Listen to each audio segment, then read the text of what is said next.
In September 1944, Allied forces in Europe started flying missions in a new light bomber. This was the twin-engine A-26, fast, heavily armed, with a load of 4,000 pounds of bombs.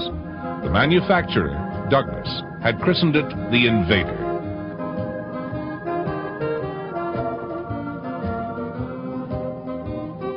"25 years later, Invaders were still in service and still in combat. The last U.S. Invader missions were flown in Vietnam in November 1969. No other American combat aircraft can match this record for long life.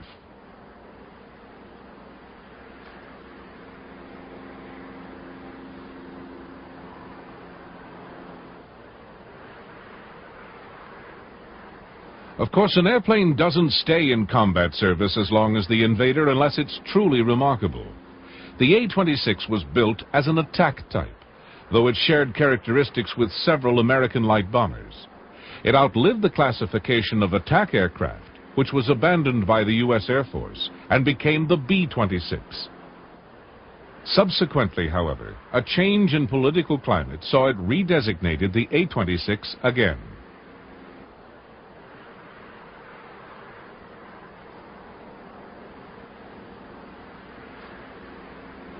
The Invader was used by many countries. As late as 1961, they were still flying in the air forces of 21 nations. During the Bay of Pigs, A-26s were flown by both Castro's forces and the CIA-backed exiles. The French flew them at Dien Bien Phu and in Algeria. They operated in the Congo, in Biafra, in Korea, and in dozens of other conflicts. They have fought in more wars than any other aircraft type.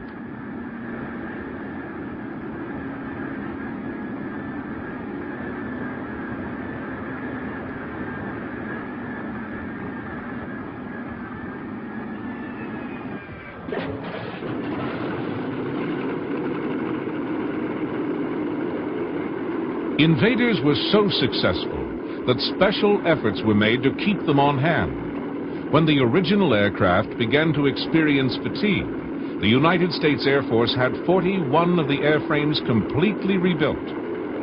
The job they did was so essential that the Air Force eventually had to buy A-7 Corsair IIs to replace them. The A-26 was not a glamorous fighter or strategic bomber, and is perhaps not as well known as its history warrants. However, it not only made its marks in the record books, but also in the textbooks on close ground support and counterinsurgency air operations.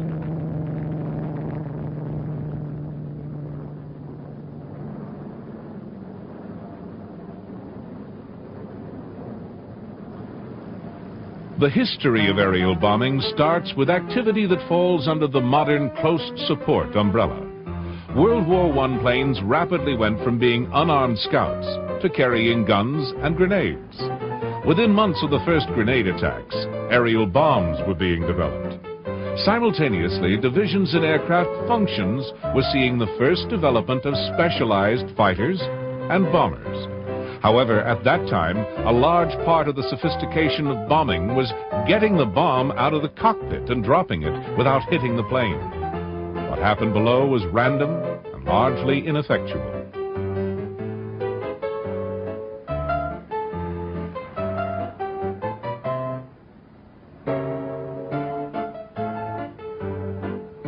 By the end of the war, there were plans on both sides to build large bombers.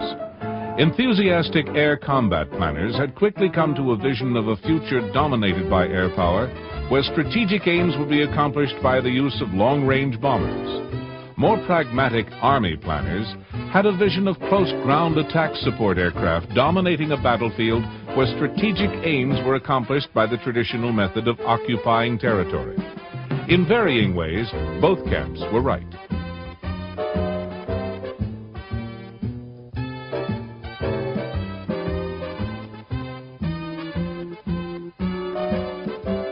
By the eve of the Second World War, the division of aircraft had progressed to subdivisions. Bombers had been compartmentalized into tactical and strategic roles.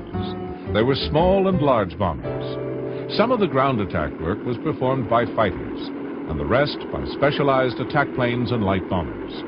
This spread of involvement in close battlefield support and interdiction made the designation of attack planes fairly irrelevant. And after the war, the division was dropped by the Air Force.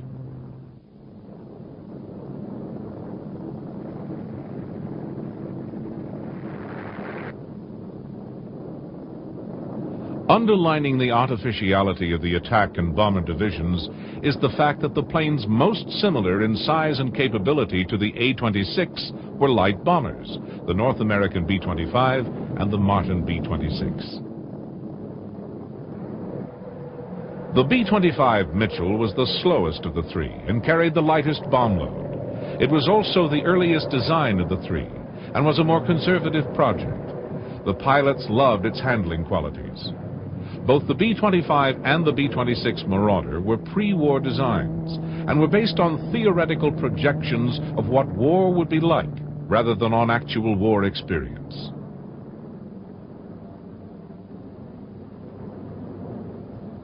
The Marauder reflected a Martin concept of making light bombers very fast. In some respects, they were looking for a very big fighter bomber. The aim was to dispense with the need for escort by being able to outrun enemy interception. With an ability to fly at slightly more than 300 miles an hour, they were close to achieving that aim, but fighter development overtook them. During their career, they were to become progressively slower as more weight was added to them. The original fine design idea was lost in the demands of actual combat.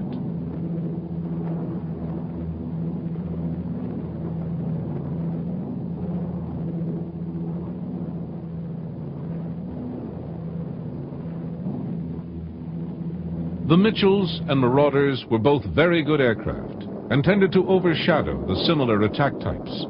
The Douglas Company had produced the A-20 Havoc, which performed reasonably well in both Europe and the Pacific. The French had been the first buyer for this Jack Northrop-designed aircraft, and Douglas turned out several thousand for use with most of the Allied air forces.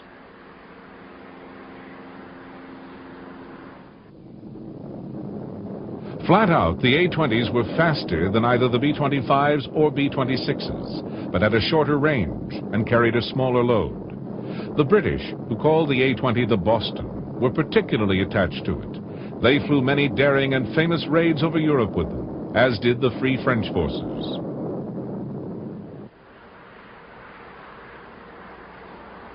Despite its small load, there were many missions that suited the low-level accuracy of the smaller attack bombers, rather than the random carpet bombing of the strategic high flyers.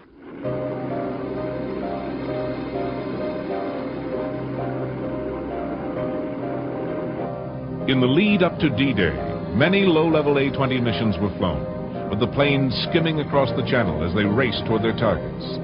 The Havoc was a fine airplane, and in its own quiet way, it did a number of jobs very well. First flown in 1938, it embodied a lot of pre-war theory about air warfare. It bristled with 6 defensive machine guns and carried a small bomb load for a relatively limited distance. However, it was the first American combat plane to employ tricycle landing gear. Importantly, it also proved to be sufficiently adaptable to be changed when war arrived. It was extensively reworked into a series of very useful aircraft.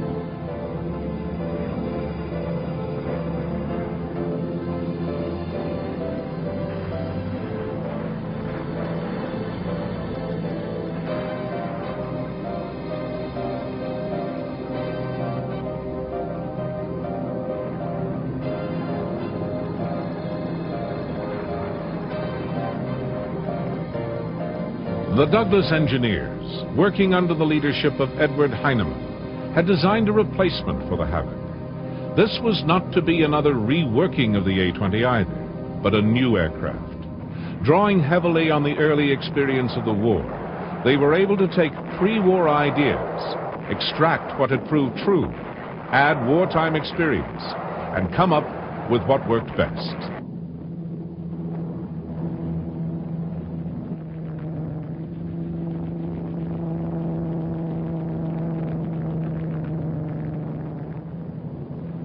The immediate effect of the A-26 was to render all other Allied light bombers obsolete.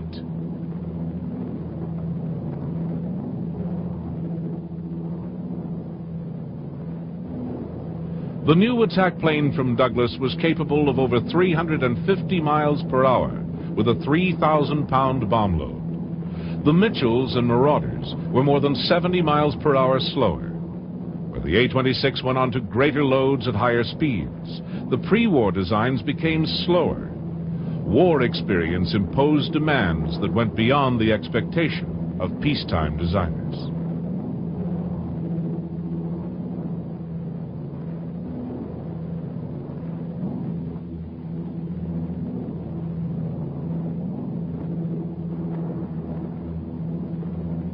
The Invader was one of very few designs which were begun, approved, produced, and used during the war.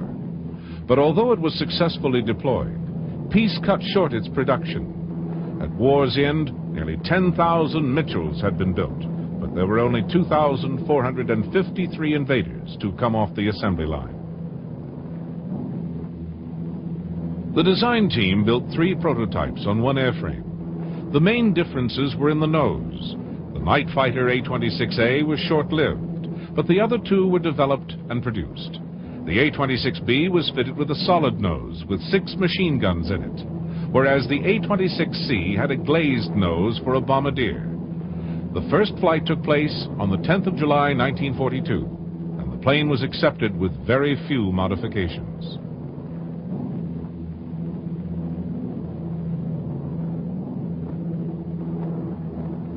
Even before the remaining bugs had been ironed out, Invaders were rushed into combat.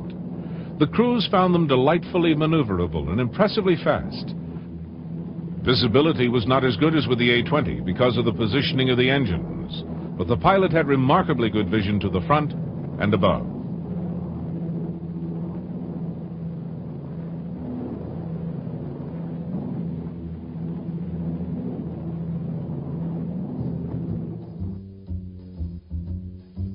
The first unit equipped with Invaders had been flying A-20s. This was the 416th Bomb Group. In October 1944, squadrons began retraining, and over the next month the entire unit changed over. The first group sortie with the A-26 took place on the 17th of November. The weather over Europe was lousy that day, and the group had the distinction of being the only 9th Air Force unit to complete its mission.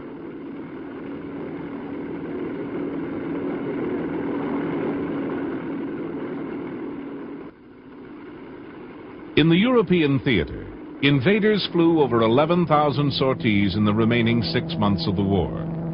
Along with other attack and tactical bombing aircraft, they played a major part in making possible the success of the invading armies below.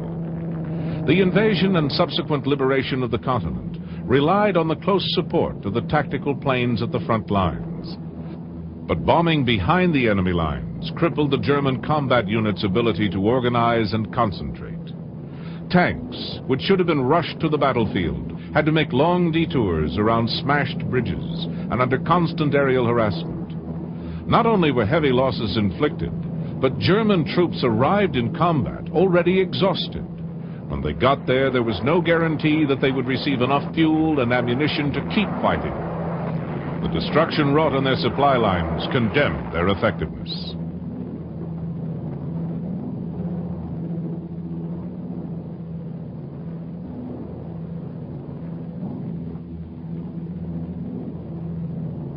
By February 1945, over 9,000 aircraft were attacking the German transport system. In parallel, the strategic bombing forces were relentlessly pounding the German fuel and aviation industries. The concentration of attack on the vital German infrastructure produced results.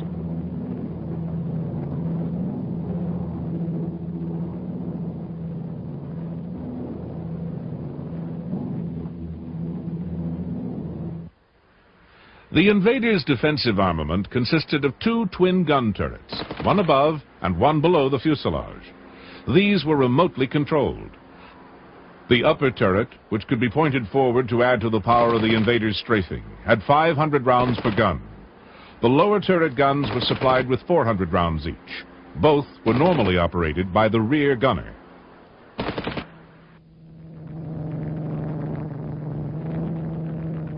The solid nose version 6 machine gun barrage was increased on later examples to 8. In addition, the planes could carry a number of machine guns in packs under the wings. With 4 of the twin gun packs, an Invader could bring an 18-gun blast to bear in strafing.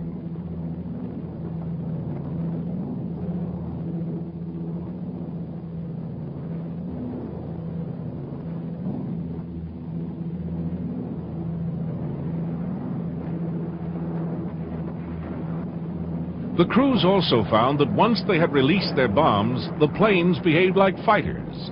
At some altitudes, the A-26 could actually turn inside a Messerschmitt 109. Additionally, the Invader was actually faster than the Me-109E, and only a few miles per hour slower than the F and G models. Its heavy frontal firepower allowed the solid nose version in particular the serious option of tangling with enemy fighters.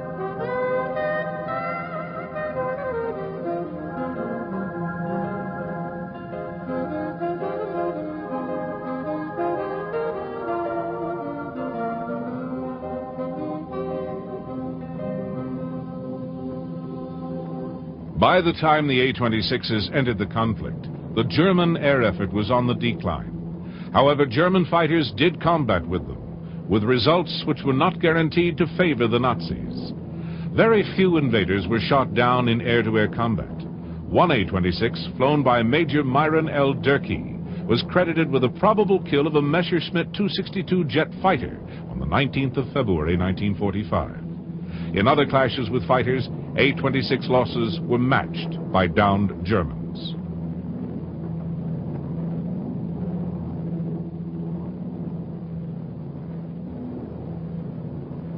Delays in deploying Invaders into combat were mainly due to the time needed for the retraining of crews and ground personnel. The only major problems with the plane were a weak nose gear, which often collapsed, a cockpit hatch that was difficult to bail out of, and an overly complex cockpit layout. With these faults rectified, the Invaders' combat deployment continued as fast as possible.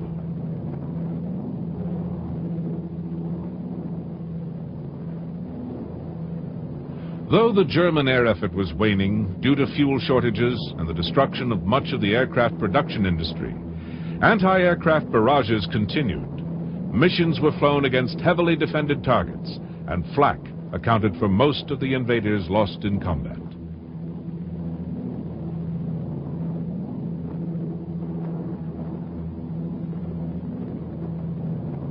In the short period of their deployment in Europe, 67 A-26s were lost, but they chalked up 7 confirmed air-to-air kills and numerous probables.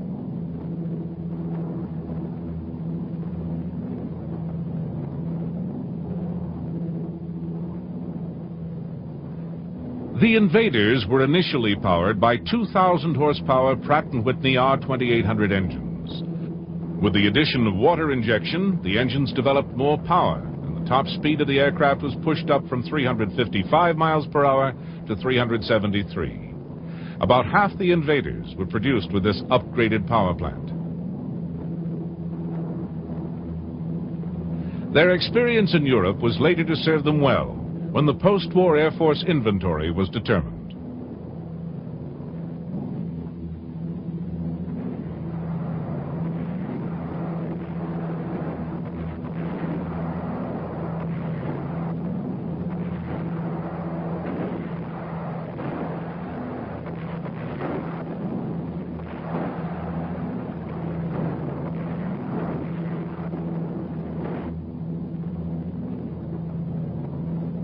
Statistical analysis of the work of the various U.S. light bombers in Europe indicates strongly that the A-26 outperformed all other types. Of course, these statistics must be approached with some caution. The A-26 operated only at the end of the war, when the German fighter defenses were crumbling. Therefore, the fact that there were fewer A-26 losses per 1,000 sorties is perhaps unbalanced. However, the fact that the Invaders dropped more tonnage per mission than the A-20, the B-25, and the B-26 is not as readily questioned. On many indicators, the figures similarly show the A-26 with a clear edge over those earlier designs.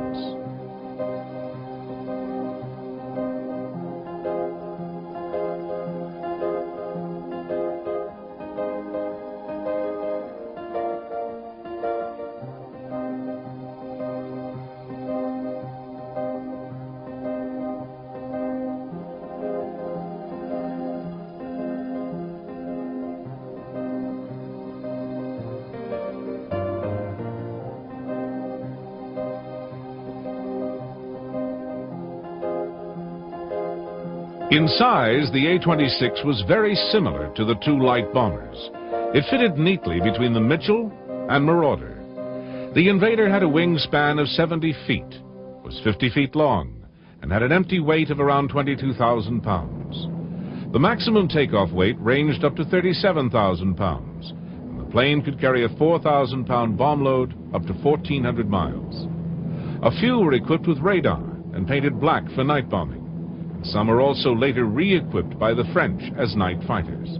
But in the European theater, the majority operated in the designed role as light attack bombers. In the Pacific, more use was made of their powerful gunnery in close support of ground troops, though the Pacific-based groups also made good use of their virtues as stable, heavily armored bomb platforms. However, the arena where they really made their mark and proved their worth was Europe.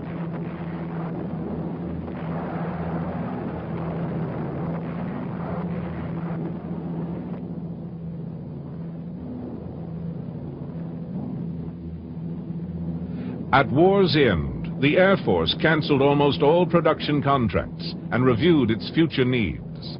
Among the contracts abandoned were orders for a further 5,254 Invaders. However, the review of future needs determined that the standard light attack bomber for the U.S. Air Force would be the A-26.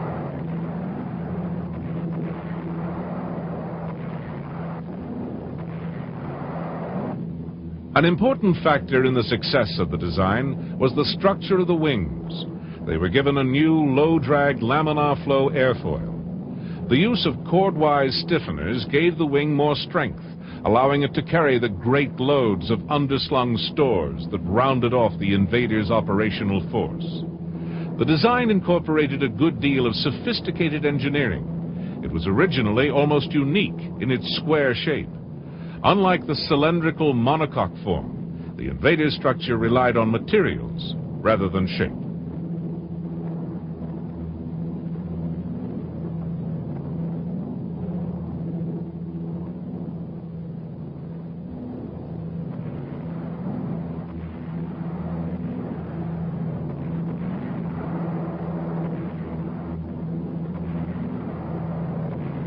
The strength of the Invader's design, combined with its limited combat record, ensured continuation of this type when other wartime contemporaries disappeared.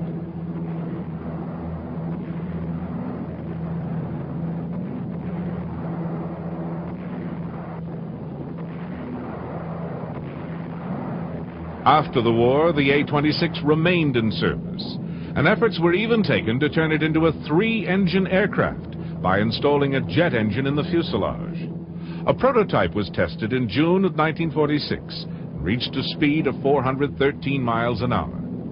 The prototype was the only sample of the Invader to be built after VJ Day.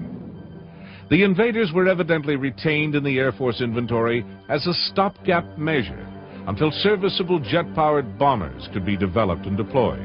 But they were to become much more than a stopgap when the Korean War began.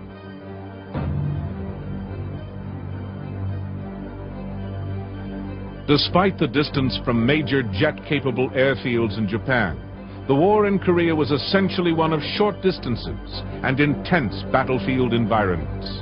As such, it was ideally suited to the Invaders, which could operate from rough strips or make the trip from Japan with fuel to spare. They proved to be all-important in the assertion of air strength against the overpowering ground force advantage enjoyed by the communist forces.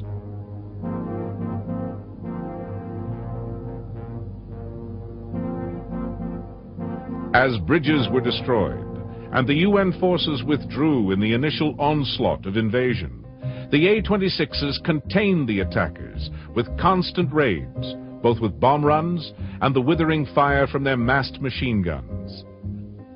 By now they were called the B-26, having taken over the mantle of the marauders they had replaced. The creation of the U.S. Air Force had seen the doing away of the attack classification, and for convenience, the name change had been limited as much as possible.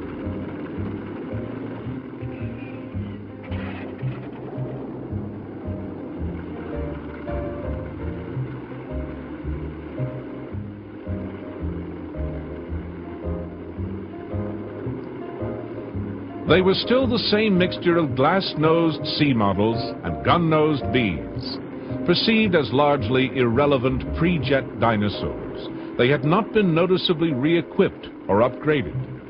The Invader continued to be classified as a plane whose days were apparently numbered. There was only one factor which really kept them in the inventory. They filled a niche no other plane could fill.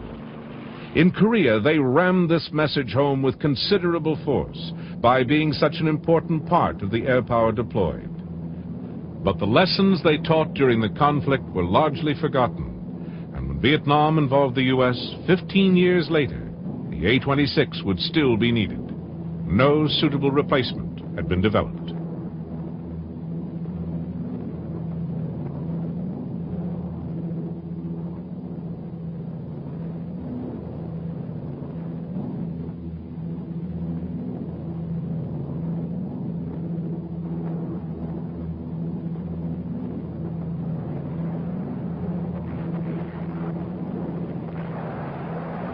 Korea was, however, the last major campaign where they operated in their originally designed role as a medium bomber. In Vietnam, this role would be the duty of other types, mostly fighter bombers, like the F-105 Thunder Chief. In the Korean conflict, some of the invaders used were recalled from storage. Events had proved their retirement to be seriously premature. They fought all through the seesaw battling and flew the last combat missions of the war.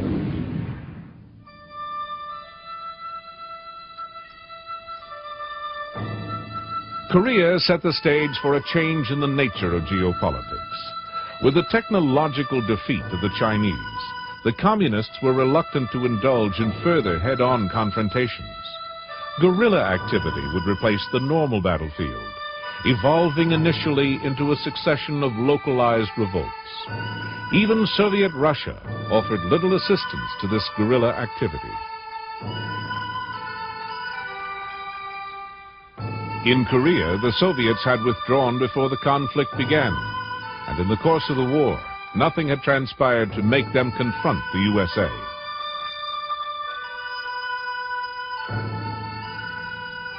Revolutionary forces in the Third World were coming to rely on their own resources, or what they could steal from their governments.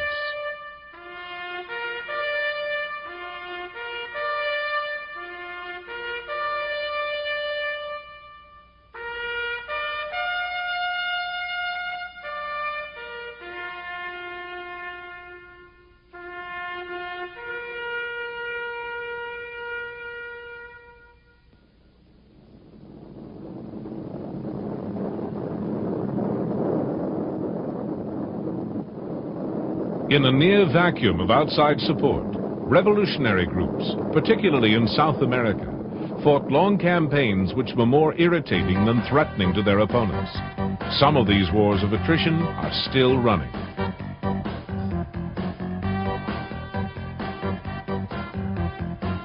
The A-26, with its low-level speed and powerful, accurate armament, was recognized as an ideal counterinsurgency aircraft.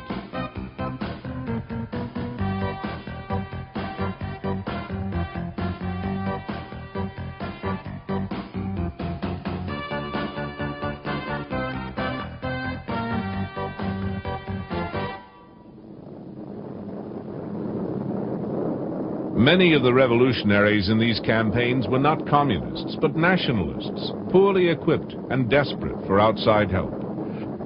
The development of guerrilla techniques required a new approach to conflict and new methods of counterinsurgency. Most of the developed military hardware was designed for combat with other military hardware of similar sophistication.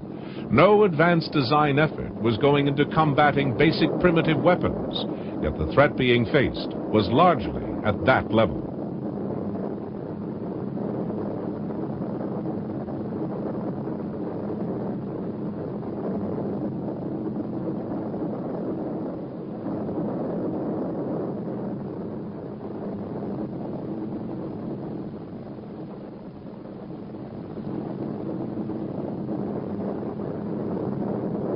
The invaders offered many advantages in counterinsurgency work. They had a long range at a speed slow enough to allow close observation of an area. They also carried enough armor to be impervious to all but the luckiest riflemen. If they identified any guerrilla activity, it would generally be on such a small scale that a single invader could be largely assured of destroying it.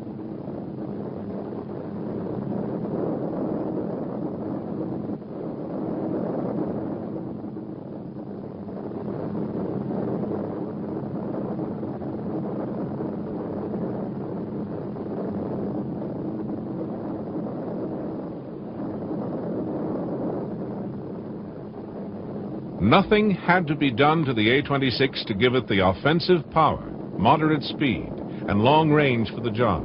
It had those built in. Being a World War II aircraft, it had many relevant virtues. Producing jets to take its place was not a particularly glamorous role, and nobody got around to it for some time.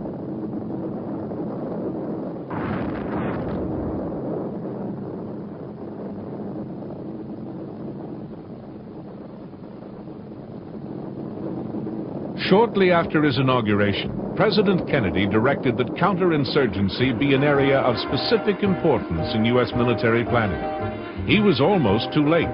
The A-26 was still available. The airframes were approaching exhaustion.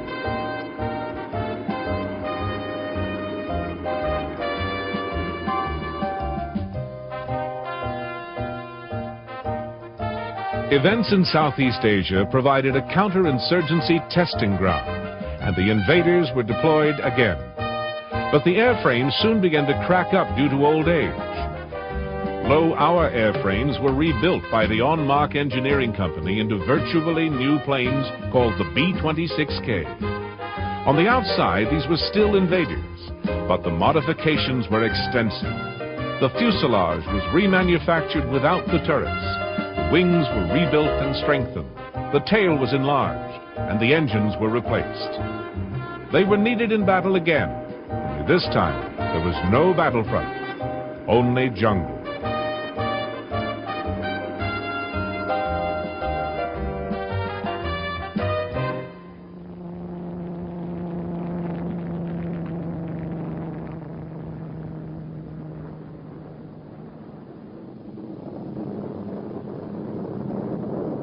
The K had 8 underwing hardpoints and could carry a powerful assortment of weaponry.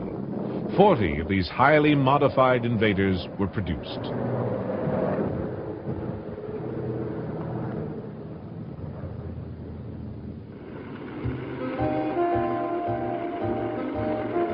Before the B-26K could be deployed, there was a small diplomatic protocol to be accommodated. The Thai government declined the opportunity to have bombers stationed at its airfields and operating against its neighbors. To accommodate their hosts, the United States Air Force redesignated the B-26K the A-26A. An attack plane was not a bomber, or so the story goes. Certainly the planes that landed in Hawaii on their way to the Indo-Chinese jungles were once again A-26s. Whatever their designation, they were Douglas invaders.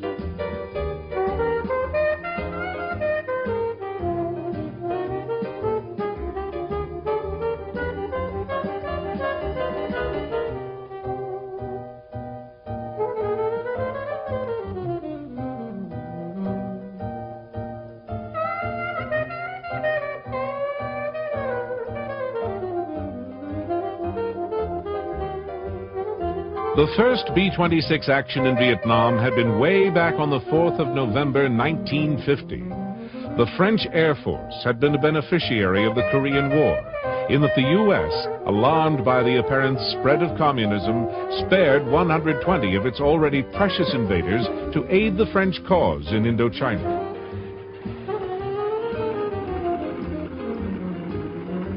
Invaders went on to support the Legionnaires throughout the doomed occupation of Dien Bien Phu, which fell in 1954. The contracts for the B-26K, or A-26A, were let almost exactly 10 years later.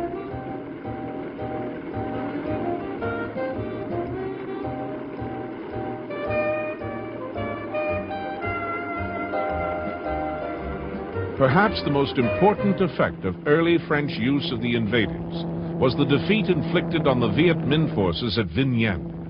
With his frontline formation shattered by bombing and napalm raids, the North Vietnamese general, Vo Nguyen Giap, resolved to avoid any future set-piece battlefield wherever possible. Involvement of the United States and of the Douglas Invader continued in Vietnam long after the departure of the exasperated and defeated French.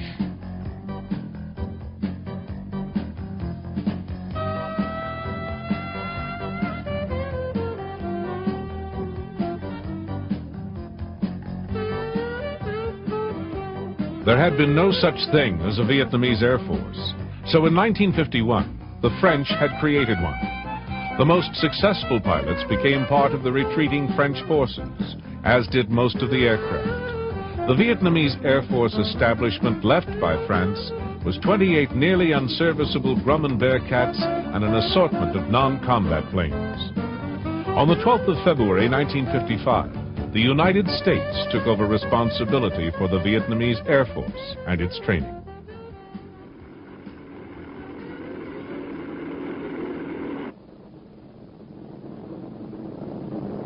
When armed conflict resumed in 1959, it was the United States which responded to the Vietnamese needs. With continuing shortages of pilots and administrators, the VNAF was far from an effective force. To bolster it, American counterinsurgency units were transferred to South Vietnam in 1961. Because the U.S. was not involved in the war, these aircraft were flown with VNAF markings.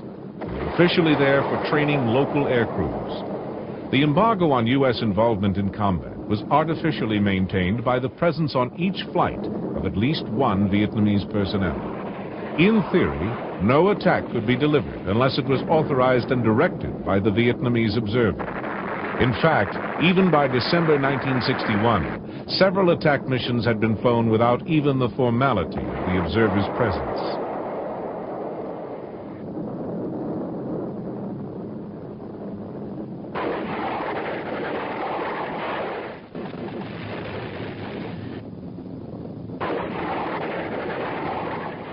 The B-26 aircraft in use had begun to fall apart under the strain.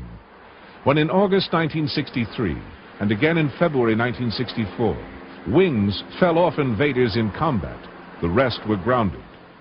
Operations in Vietnam had to be transferred to ex-Navy Sky Raiders. It was not until the arrival of the rebuilt A-26As in June of 1966 that the invaders once again entered the Vietnamese combat.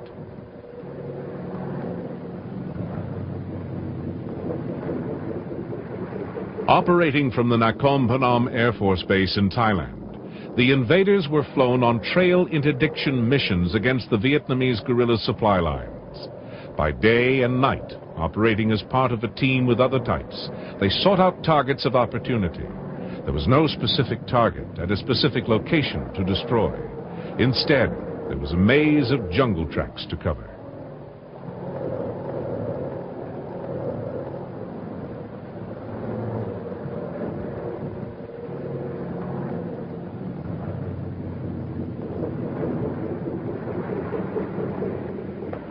The planes were flown by crews from the 606th and 609th Air Commando Squadrons.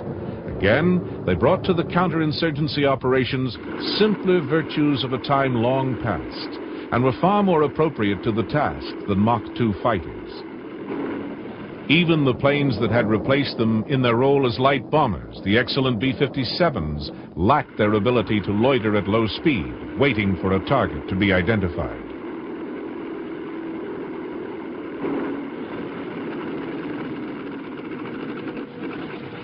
Operating over Laos and Cambodia and both parts of Vietnam, the invaders hit everything from troops to supply concentrations.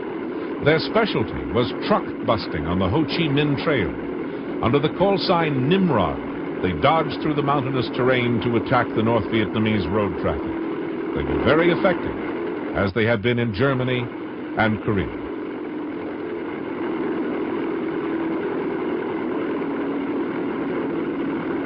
The B-26Ks, rebuilt by En Marche, had upgraded engines and extended fuel storage, including permanently fixed wingtip tanks.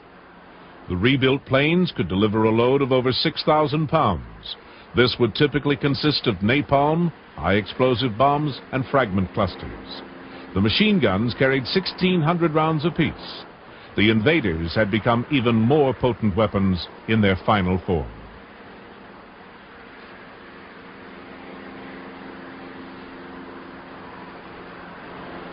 The counterinsurgency methods built up around the invaders served as a model for future anti-guerrilla air warfare. Even after they were finally retired, they left a legacy of knowledge which continued to be important in Vietnam and has influenced actions elsewhere. This is particularly so with the methods developed for night interdiction.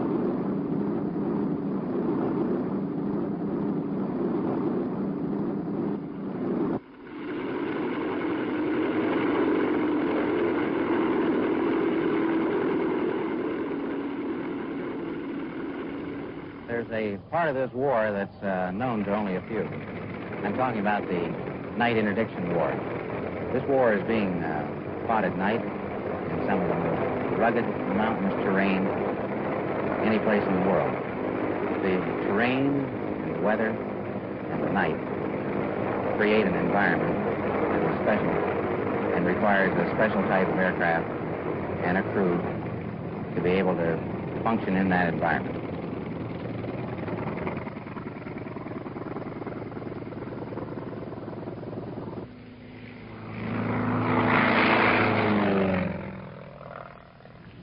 The candlestick mission is merely the lighting of a target for strike aircraft. Although it is usually true that the strike aircraft carry their own flares, it's very difficult for the pilot to compute wind, locate the target, and also keep his eye on the surrounding terrain.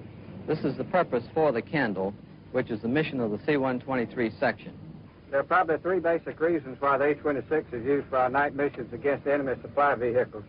First reason is that the aircraft can carry a pretty respectable load of ordnance. The second reason is A-26 can remain in the target area for an effective period of time, which is something that jets don't generally do as a rule. And the third reason is this old bird is real rugged and can take an awful lot of damage and still make it back home safely.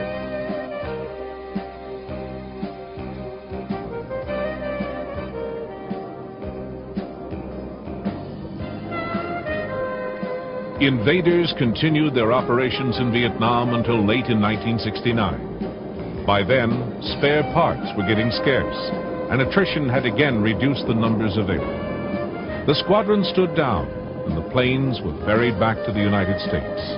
There were so few, and they were so tired, that they were not even considered worth mothballing. They were stripped of usable gear and scrapped.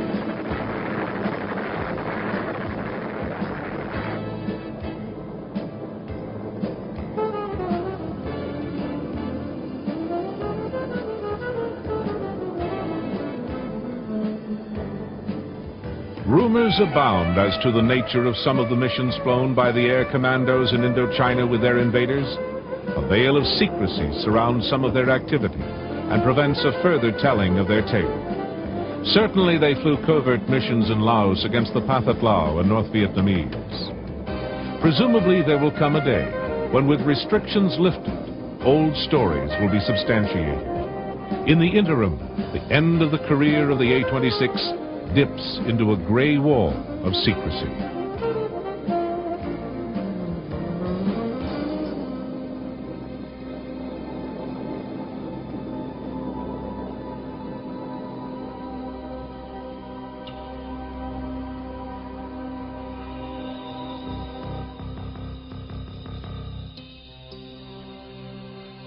All that is left of the A-26 is its legacy of service, the innovative techniques it perfected, and the affection of its crews.